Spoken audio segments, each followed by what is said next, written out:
자, 믿음의 목적과 선택이라는 제목으로 말씀을 선고하겠습니다.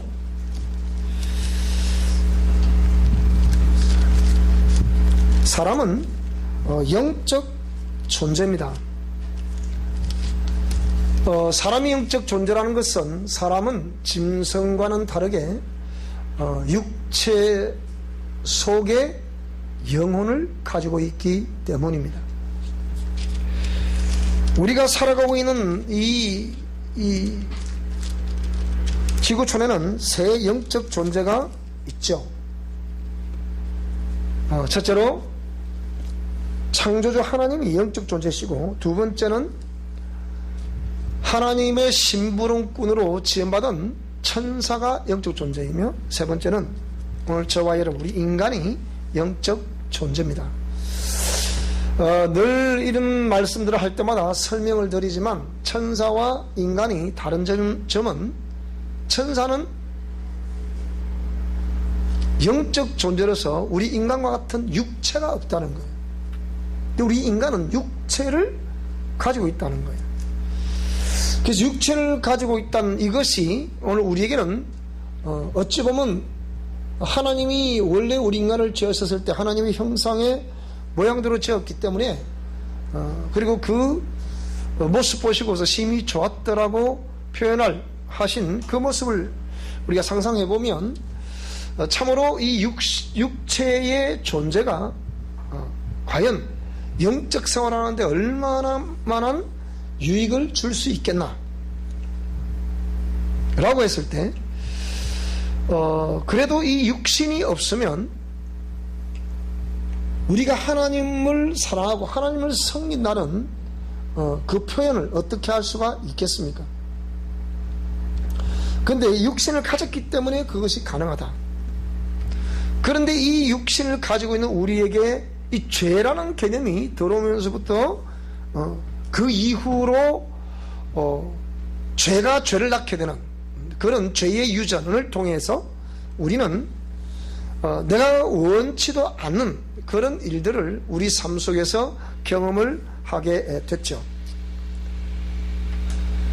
그래서 우리는 이러한 모든 것들을 경험을 하면서 육체를 가지고 있는 이것이 굉장한 기회고 또 굉장한 복이 될 수 있다는 것을 염두에 두셔야 되겠습니다.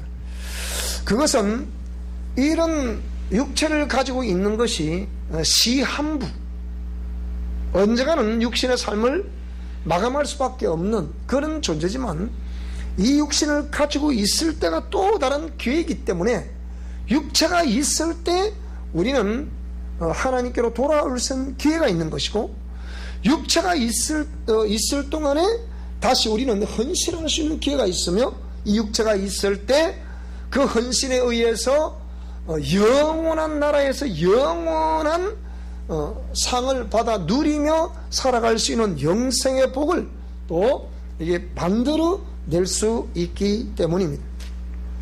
그래서 영적 존재인 우리가 살아가는 이 믿음의 목적이라는 것과 그 믿음의 목적을 우리가 또 선택해야 되는 그런 상황에서 오늘 제목을 믿음의 목적과 선택이라는 이 제목을 설정을 했는데요. 구약에 하나님께서 이스라엘 백성들을 택하셔서 그 백성들에게 창세기부터 말라기서까지 이 하나님의 공의를 선포하셨고, 그 공의를 집행하시는 과정을 보면 실로 놀라운 일이 아닐 수 없는데, 어찌 보면 이것이 간단 명료하고 어찌 보면 굉장히 힘든 그런 내용이었습니다. 그것은 하나님의 말씀을 떠나 삶을 살았던, 그러니까 창조주 하나님을 섬기지 않고 이방신을 섬기고 피조물들을 신격화해서 어떤 형상을 만들어 놓고 그걸 섬긴다는 우상숭배, 그걸 통해서 백성들이 하나님의 곁을 떠나버렸습니다. 그랬을 때 이 하나님의 공의는 하나님 말씀을 떠나면 어떻게 된다는 것을 그대로 나타내 보여주셨습니다. 그것은 다른 말로 보면 징계고 또 심판인데, 또 다른 말로 보면 회개를 촉구하시는 하나님의 사랑이셨습니다. 그런데 이렇게 해서 계속해서 하나님이 회개를 촉구하는 메시지를 그 백성들에게 선지자를 통해서 외쳤지만, 백성들은 아랑곳하지 않고 그 어떤 힘에 이끌려 계속 그렇게 이방신을 섬기며 우상을 숭배했던 그들이었습니다. 그랬을 때 하나님께서 그 백성들에게 선택하라고 하셨습니다. 우리가 신명기에 보면 그 내용을 너무나 잘 알고 있죠. 우리가 많이 읽었지 않습니까? 내가 생명과 복과 사망과 저주를 네 앞에 두었으니까 네가 선택을 해라. 그런데 하나님의 이 속마음은 너와 네 후손을 위해서 생명을 선택하라, 그렇게 말씀을 하셨습니다. 어쨌든 그 말씀에 의해서 오늘 저와 여러분들은 여기 와서 예배당에 와서 예배를 드릴 수 있다는 자체가 일단은 우리가 그 속에서 빠져나온 사람들인 것을 믿습니다. 그러면 이렇게 빠져나온 저와 여러분은 복된 사람들인데, 근데 여전히 그 속에 있는 그들,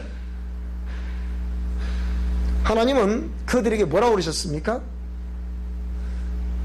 그리심 산에는 축복을 선포하고 에발 산에는 저주를 선포할 텐데, 그리심 산에 설 테냐 에발 산에 설 테냐 한 곳을 서라고 말씀하는 거예요.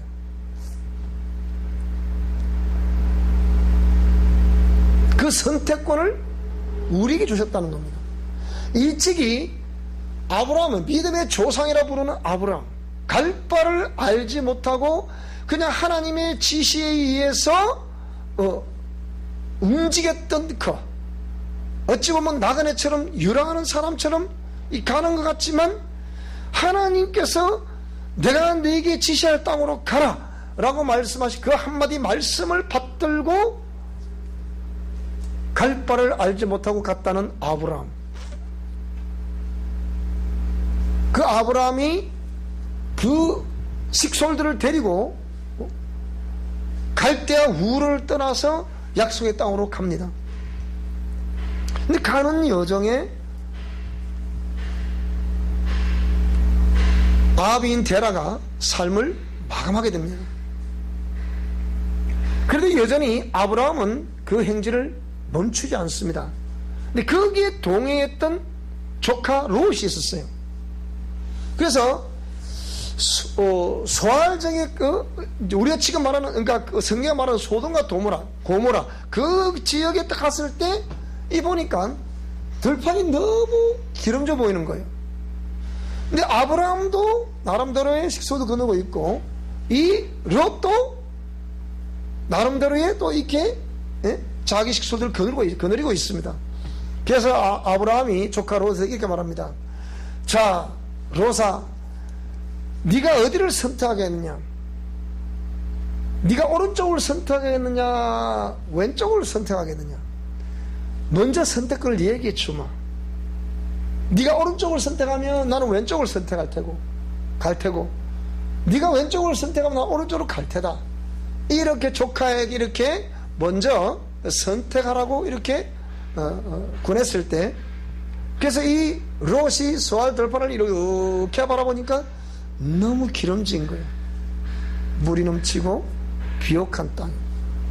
그래서 나는 이곳을 선택하겠습니다 했을 때 아브라함은 척박한 땅으로 갈 수밖에 없었죠.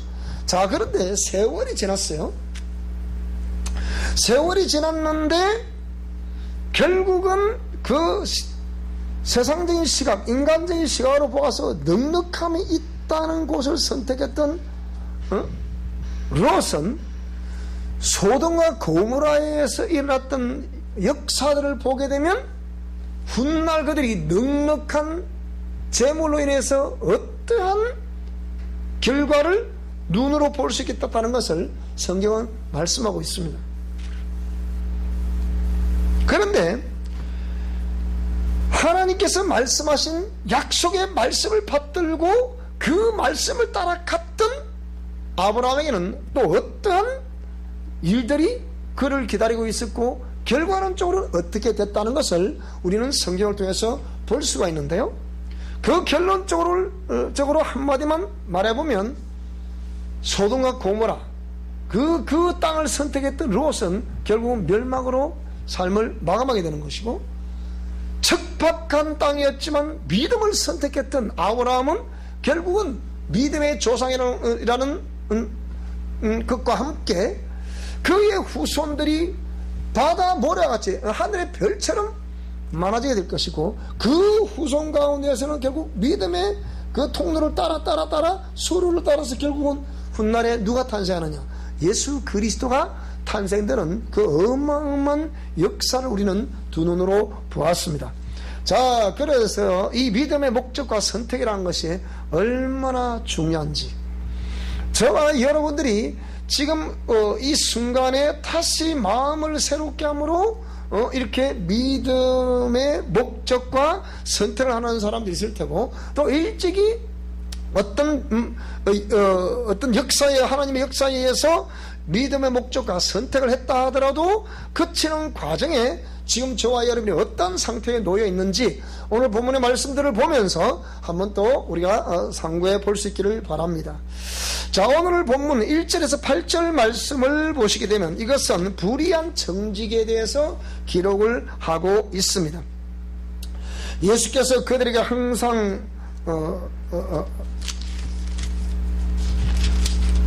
또한 제자들에게 이르시되 어떤 부자에게 청지기가 있는데 그가 주인의 소유를 낭비한다는 말이 그 주인에게 들린지라.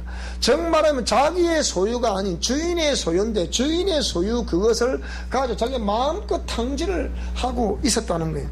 그래서 불의한 청직이라는 거죠. 주인이 그를 불러 이르되 내가 네게 대하여 들은 이 말이 어찌 됨이냐. 그러니까 네가 보던 일을 이제는 계산을 해라, 세매라. 청지기 직무를 계속할 수가 없다. 청지기가 속으로 주인이 내 직분을 빼앗았다. 직분을 빼앗는 것이 정상입니까? 안 빼앗는 것이 정상입니까? 여러분 입장을 바꿔 생각해 보세요. 여러분이 주인이에요. 근데 여러분이 어떤 재물이 있어서 그 재물을 청지기에 맡겼는데 청지기가 자꾸 그걸 엉뚱한 데 쓰고 탕진을 하고 이렇게 하니까 여러분 같았으면 그걸 셈하라 하겠습니까? 계속하라 하겠습니까? 물론 여러분은 인자하셔서 그래 내가 그래도 참으마 나는 사랑이 아니냐 그래도 그렇게 하려무나 그렇게 하시겠습니까? 아니면 내 이놈 당장 그만둬라 그렇게 하시겠습니까? 여기서도 우리가 하나님이 사랑이라는 개념을 잘 기억을 하셔야 됩니다.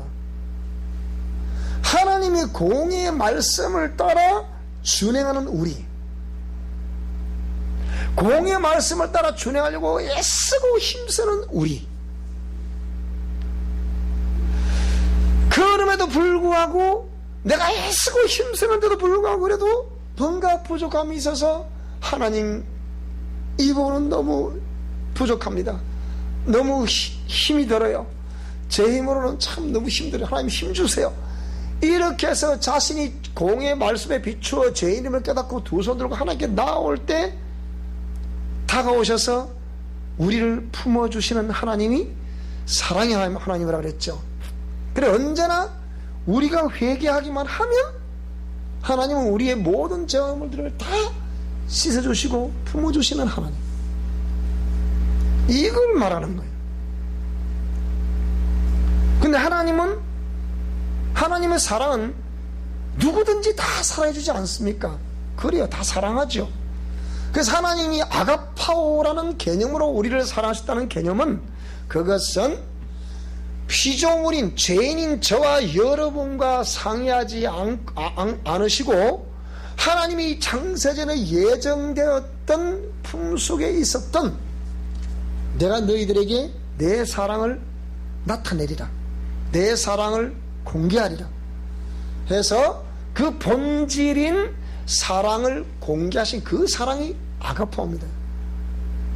에이야 내가 십자가에서 피 흘리마 그렇게 말씀하지 않으시고 이미 그건 그 전에 약속을 하셨다가 약속하신 말씀대로 오셔서 묵묵히 그렇게 감당하시는 거예요. 그 창세전부터 예정된 그 루트를 따라서 오셔서 확증하시는, 로마서 5장 8절에 뭐라 그랬습니까? 우리가 아직 죄인 되었을 때 그리스도께서 우리를 위해 죽으심으로 하나님께서 우리에게 단 당신의 그 사랑을 확증했다. 그걸 아가파오라는 거예요. 그럼 그 이후에 죄인된 저와 여러분들은 철저히 우리 하나님 앞에 공의의 말씀에 비춰 내가 죄인됨을 깨달아야 됩니다. 깨달으셔야 하나님이 오셔서 우리를 품어주셔. 이제 깨달았느냐? 이제 알겠느냐? 그 품어주신 그 하나님 말하는 거예요. 그래서 우리가 아가파오라는 개념과 필레오라는 이 개념을 잘 이해를 하셔야 되는 거예요.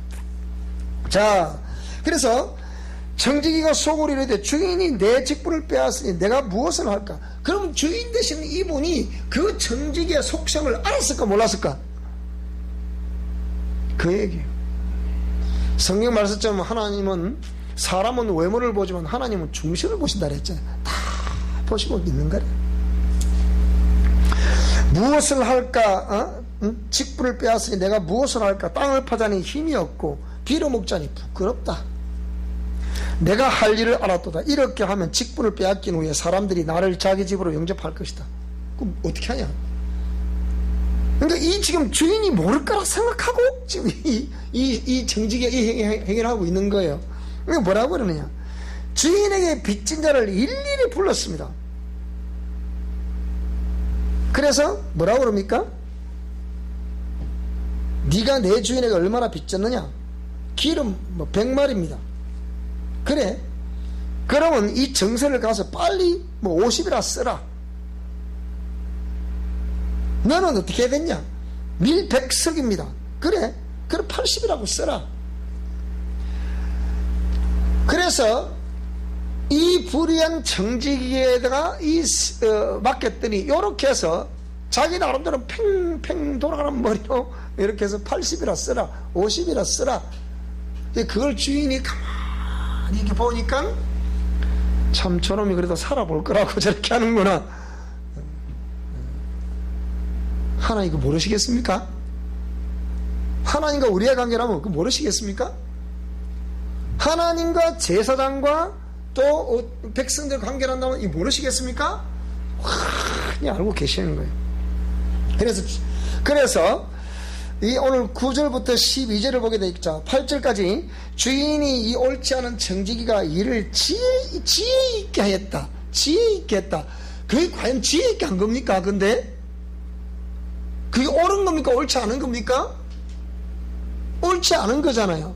옳지 않은 건데 옳지 않은 그것을 주인은 어떻게 보셨다고요? 지혜롭다고 본 거예요. 지혜 있게 했으므로 칭찬했다. 이 세대의, 이제 여기서 중요한 이 세대의 아들들이 자기 시대에 있어서는 빛의 아들들보다 더 지혜롭게 한다. 정말하면 세상 사람들은 이렇게 한다는 거예요. 그런데 조금 있으면 책이 나오겠죠. 이제 책 교정 다 끝났으니까 이제 옹에 맡기면 돼요. 맡기면 또 한 400페이지 책이 나옵니다. 그런데 이 세대의 아들들, 즉 세상 속에 있는 아들들이 빛의 아들들보다 더 지혜롭다. 세상 아들들은 그렇게 일을 처리한다는 거예요. 근데 실제 하나님의 공의는 그게 옳습니까? 옳지 않습니까? 옳지 않다. 그럼 상대적으로 좀 누구에게 이 말을 하고 있는 겁니까? 이 말씀이? 상대적으로 왜 이 세대의 아들들과 빛의 아들들이라는 개념을 썼을까요? 이게 중요한 거예요. 그래서 오늘 이 말씀을 드리기 전에 나는 우리 그리스도인들이 정말 소금과 빛된 삶을 살아가라고 말씀하신 예수의 말씀을 잘 기억할 수 있기 바랍니다. 그리고 세상에서 그리스도의 향기라고 부르는 우리 그리스도인들이 될 수 있기를 바랍니다. 무슨 사람들이 알고 읽을 수 있는 생명의 편지로서 그리스도의 편지가 될 수 있기를 주여러분으로 축원합니다. 하나님 오늘 저와 여러분들을 부르신 것은 원래 우리도 불의한 정직이처럼 그런 사람이었다는 것을 하나님 아실까요? 모르실까요? 다 아셔요. 아시지만 죽게 돌아온 저와 여러분들 아니겠습니까? 나는 적어도 우리 교회는 이런 일이 없다고 봐요. 그러면 제가 이 목회를 하면서 또 제가 신앙생활 하면서 만난 숱한 사람들 만나보니까 다 그런 건 아니에요. 그런데 굉장히 이런 사람들이 많아요. 왜 불의의 자녀들이 여기에 나와 있는 이 세대 아들들이 빛의 아들들보다 더 지혜롭다고 말했을까요? 여기서 우리 그리스도인들의 역할을 다시 생각해야 되는 거예요. 그러면 그 뒤에 나와 있는, 자, 두 번째는 불의한 재물로 친구를 사라 그랬는데요. 잘 보세요. 수많은 목사님들이 이걸 해석을 합니다만은 참 깝깝한 해석을 많이 하시거든요. 자, 그러면 그 뒤를 또 보겠습니다. 내가 너에게 말하노니 불의의 재물로 친구를 사기라. 그리하면 그 재물이 없어질 때 그들이 너희를 영주할 처소로 영접하게 될 것이다. 불의한 재물로 뭘 사라? 친구를 사라는 거예요. 그럼 이 불의한 청지기는 잘 들어보세요. 불의한 청지기는 합당한 재물을 가지고 누굴 샀어요? 자기 사후를 책임져 줄 수 있는 그 친구를 샀어요. 옳은 재물로 그런 친구를 샀다 이 말입니다. 그런데 여기는 또 뭐라 그럽니까? 불의한 재물로 누굴 사라? 친구를 사기라. 이건 또 무슨 말이냐 도대체가. 이 본문의 전체 문맥이 계속 쭉 이어지고 있습니다. 친구라. 그리하면 그 재물이 없어질 때 그들이 너희를 영주할 처소로 영접하게 될 것이다. 이것은 우리가 그냥 단 한마디로 결론적으로 말씀을 드리면, 세상에 우리가 가졌던 재물, 그 재물을 가지고 이 친구를 누구를 말하는 겁니까? 영원한 처소로 우리를 이끌어 주시는 그분을 사기라. 그분은 예수 그리스도죠. 그게 사기라. 그래서 지극히 작은 것에 충성된 자는 큰 것에도 충성되고, 지극히 작은 것에 불의한 자는 큰 것에, 그러니까 지극히 작은 것과 큰 것을 이 옳은 재물과 불의한 재물, 여기다 비교를 한 거예요. 무슨 말이 되십니까? 비유를 하면서 너희가 만일 불의한 재물에도 충성하지 아니하면, 자 10절을 읽어보겠습니다. 지극히 작은 것에 충성된 자는 큰 것에도 충성되고, 지극히 작은 것에 불의한 자는 큰 것에도 불의하다. 그러니까 너희가 만일 불의한 재물에도 그럼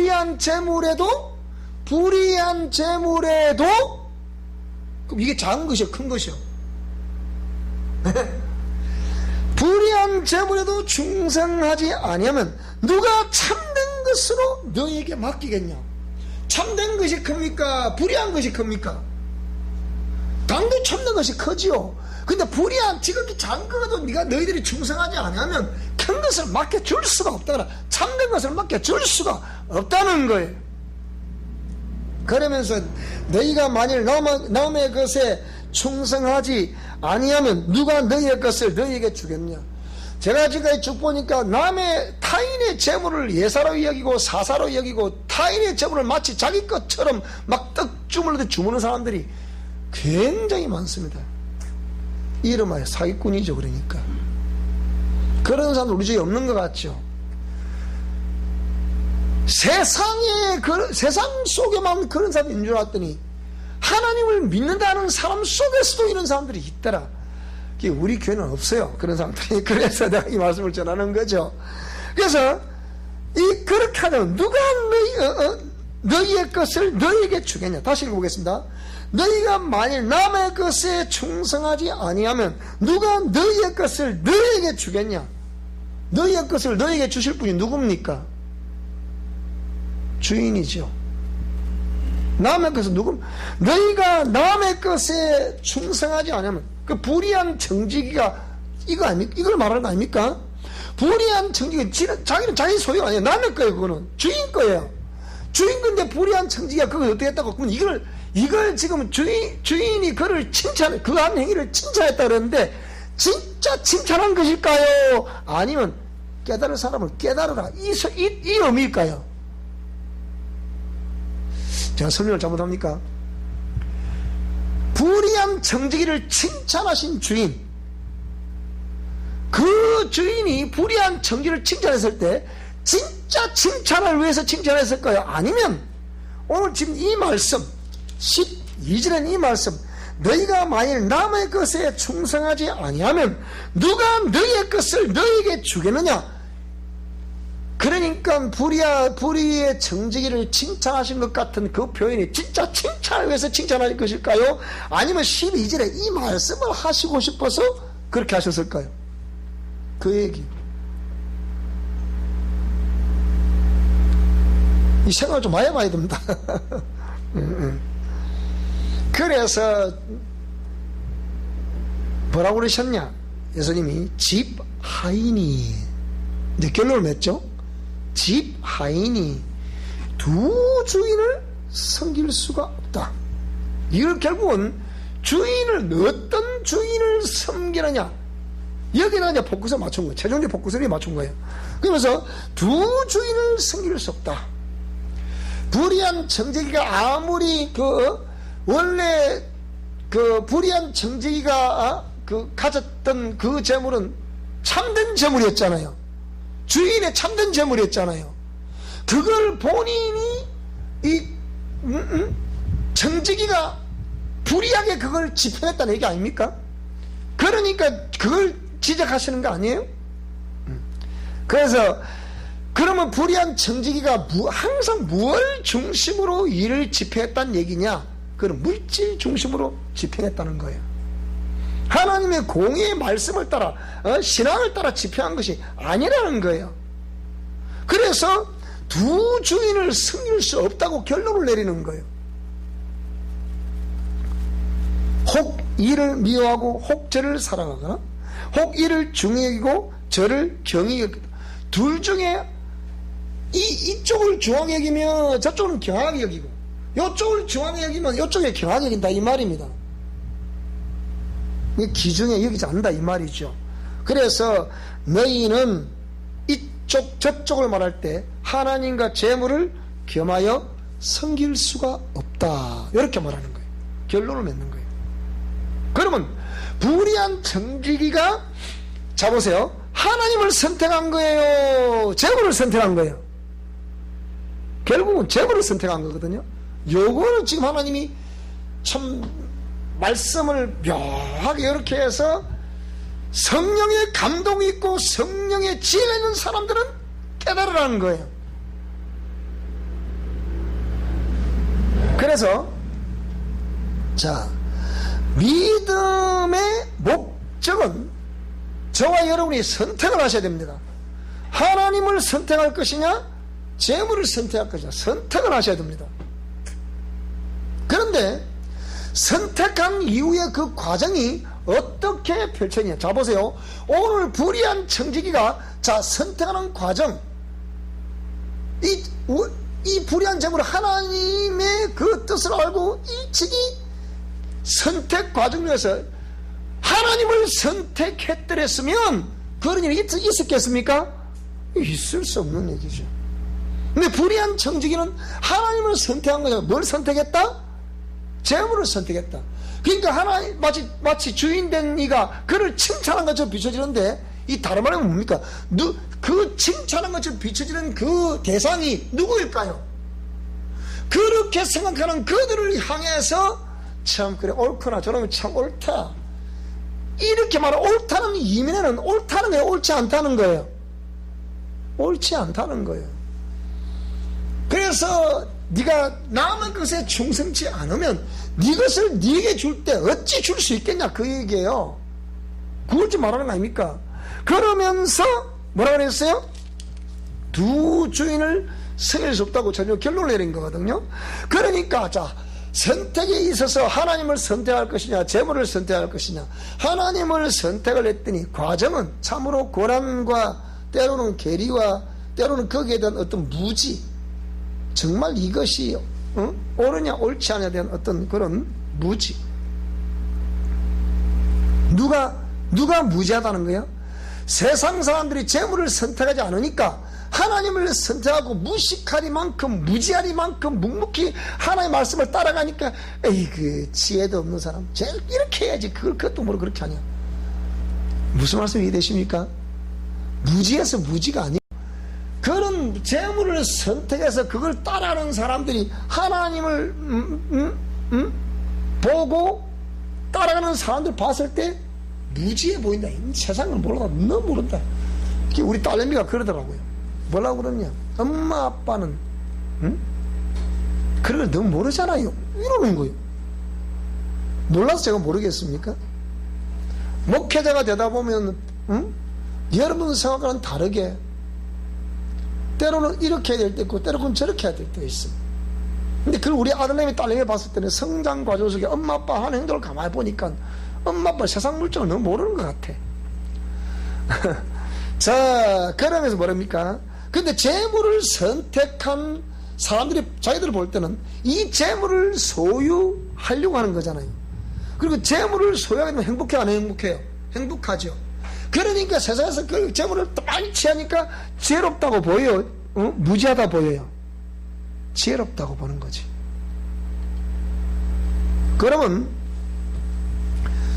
하나님께서 그 모든 상황을 아시는데, 아신 하나님이 그러면 이 재물의 생성을 그 무조건 우리가 하나님을 선택했다고 해서 고난만 따르고 계리만 따르고 그냥 세상 사람으로부터 무식한 놈 그 소리만 듣겠습니까? 그러면 공의가 아니잖아요. 그런데 하나님은 그 재물의 생성을 설명하실 때 이는 하나님을 선택하고 믿음을 선택한 사람들이 반드시 그 믿음을 묵묵히 끝까지 믿고 기도하면서 나가면 하나님이 반드시 그에게 거룩한 재물을 허락하실 때가 온다는 거예요. 여러분 절대로 하나님을 선택하고 하나님 말씀대로 순종하며 나아가다가 때로는 아픔을 경험하고 실수를 경험하고 실패를 경험한다 하더라도 여러분 끝까지 믿음의 끈을 놓지 마시기를 바랍니다. 반드시 그때는 옵니다. 반드시 저와 여러분을 붙들어 주실 때가 옵니다. 반드시 회복시켜 주실 때가 온다니까요. 그런데 재물을 선택해 가는 사람들은 거룩한 재물의 때를 허락하시는 것이 아니고 이들은 항상 불의한 재물, 그걸 목적으로 살아가는 삶이라는 것이, 그게 이미 세상 속에서는 참 지혜롭다고 들었어요. 그게 그래 우리 어머니가 네 책에도 나오잖아요. 우리 어머니가 뭐라 그러냐. 아이고 내가 보니까 뭐 양반은 무슨 양반, 뭐 돈이 많으니까 양반이더라. 우리 어머니 이러시는 거예요. 여러분 맞아, 따라서 돈이 많으면 양반이다. 자, 이 사람에게 돈이 많으면 양반이야. 시작. 그래 하려고 하니까 참 이게 뭐 그것도 적어도 우리 어머니는 그렇게 표현하시더라고요. 인생을 살아보니까 돈이 많아야 양반이다 이렇게 표현하는 거예요. 자, 그런데 이 하나님을 선택한 사람들에게 이 사람들이 끝까지 그 거룩한 재물이 우리에게 오기까지의 선택하는 길은 공의의 말씀에 의해서 우리가 진실하고 정직하게 늘 감사함으로 그 길을 가야 됩니다. 그러면서 우리가 대인관계에서 얽히고 설킬 수 있는 이런 물질관계에서는 절제할 수 있는 능력이 있어야 돼요. 끊고 매는 확실한 그게 있어야 오늘 저와 여러분 거룩한 재물이 우리에게 올 때 그게 재물이 쌓일 수 있게 되는 겁니다. 무슨 말이 됩니까? 그런데 재물을 목적으로 선택했던 사람들은 이는 반칙과 변칙이 계속해서 거기서 나타날 수밖에 없는 거예요. 반칙과 변칙이. 그리스도인들이 공의와 진실과 정직함으로 항상 감사함으로 하나님께 나아가서 그 거룩한 재물을 우리가 얻게 된다면 이 재물을 목적으로 가는 사람들은 어쨌든 돈을 벌면 되는 거예요. 그러니까 반칙이든 변칙이든 돈만 들어오면 되는 거야. 이 정부들로서 이들은 공의와 이들은 양심과 인간 중심 뭐 이런 걸 가지고 이번 캐치봇을 걸고 등장한 정부 아닙니까? 근데 이 정부의 지금 라임 사태 이런 것은 지금 보통 문제가 아닙니다. 1조 5천억의 사기 사건을 지금 터뜨리고 있는 거예요 지금. 그런데 법무부 장관, 대통령, 법무부 장관, 또 그 밑에 뭐 나도 지방 검찰 중앙지검장 뭐 이런 친구들 전부 다 그게 엉터리 자꾸 드러나. 그러니까 대통령이 급하니까 보수단체에서 이거 사기다 막 집회를 하려고 그러니까 강화문의 집회를 알잖아 이러고. 자기들도 자칭 촛불혁명을 등장했다 정부 아닙니까? 그런데 강화문에서 외치면요, 적어도 100만 명이 외치면요 청와대가 찌릉찌릉 한 거예요. 밤잠 못 자는 거거든요. 그러니까 작년에 10월 3일 날 혼쭐 났거든. 그때 집회 주최 측에 추산에 한 350만 명이 모였다 그래요. 근데 알 수 없죠 얼마 모였는지. 자기들이 말하는 촛불 혁명 그때나 이때나 똑같은 거예요. 그러니까 한번 호되게 당연한 거 지금 보세요. 전 세계 언론지 뭐라고 그럽니까? 이는 불의하다, 불법이다. 언론은 완전히 원천 봉사한 거다. 4km 심리를 버스로 빽빽하게 이렇게 차벽을 형성을 해서 강화문에 못 오게 전철 그냥 프리패스 통닭 이렇게 하고 있지 않습니까? 돈 준 사람이 청와대 정무수석 강기정에게 돈을 5천만 원 현금답을 줬다. 촛불에게 줬다. 이미 CCTV 다 찍혀서까지 다 드러나잖아. 근데 수사를 한다 안 한다. 이게 뭡니까? 전부 다 불의한 점을 이렇게 변칙, 반칙 이런 식이에요. 우리가 기독교인들이 이걸 알고 하나님께로부터 거룩한 복이 주어지기까지의 절제하고 끊고 매점을 확실해 가면서 이게 쭉 드라이브에 갈 때 이들은 그 돈을 가지고 쾌락을 누리고 명예 권력을 하고 행사하고 자랑을 하고 이렇게 하면서 목적으로 삶을 살아갑니다. 결과는 어떻습니까? 결과는 결국은 하나님을 선택한 사람들은 오늘 본문의 말씀에도 기록되어 있죠. 천국과 영생입니다. 천국에서 영원히 살게 될 영생을 우리에게 주신다는 거예요. 그런데 재물을 목적으로 살았던 사람은 결국은 뭡니까? 하나님과 재물을 겸하여 승릴 수 없다는 말씀들을 들어보면 아무리 세상 속에서 주인의 재물을 가지고 이 불의한 청지가 자기 마음대로 집행을 했지만 그걸 볼 때 주인이 볼 때는 저놈 저 옳지 않 바로 왜 그들을 보고 다 지혜롭다 옳다 하는 수많은 사람들이 있거든. 그러니까 참 네가 옳구나. 너 옳다고 말하는 그 의미는 너는 벌을 면치 못한다 이 말이에요. 그 말이 무슨 말씀이 됩니까? 제가 이 정부가 집행하는 모든 걸 보니까 이 보통 대한민국이지 보통 문제가 아니에요. 과연 대한민국 다음 정권에서 이 국가 부도가 나지 않을까? 국가 부도. 얘는 국가 부도 어찌 돼요? 국가가 넘어가는 겁니다. 국가 부도는요. 그러다 땅이 넘어갑니까? 외국에서 우리에게 모든 돈을 우리 자체가 경제가 마비가 돌아가지 않고 마비가 돼버리면 안 되잖아요. 이게 국제 교류를 할 수 있습니까? 못 합니다. 지금 벌써 그런 징조가 많이 나타나고 있죠. 요 최근에 들어보니까 거제 대우조선 저런 조선들도요, 저 세계적인 조선수 아닙니까 저게? 말매 눈물이라고 해서 그 말매 그 당시 이 대우조선이 뜨기 전에 전 세계의 조선의 어떤 성화를 이뤘던 말매 그 도크를 여기서 대우조선 사왔다는 거 아닙니까 여기에? 그래서 한국의 조선이 세계를 장악하게 된 거예요. 그들이 데모했다고 저게 생겼습니까? 노다지 그들 데모하지. 그런 거 하지 말라고. 그런데 저 대우조선이 이제는 국가의 경제가 마비가 돼버리니까 10명 중에 7명을 지금 잘라내버린대요 지금. 10명 중에 7명은. 그럼 어찌 되겠습니까 이게? 이 지금 눈앞에 타고 가도 우리 국민들이 이렇게 있는 거라 지금. 이런 보통 문제 아닙니다 지금 우리 나라가. 그래서 오늘 저와 여러분들 이걸 보면서 우리 믿음의 목적과 우리 믿음의 그 선택이라는 게 믿음의 목적과 믿음은 흥맹난 것이 아니에요.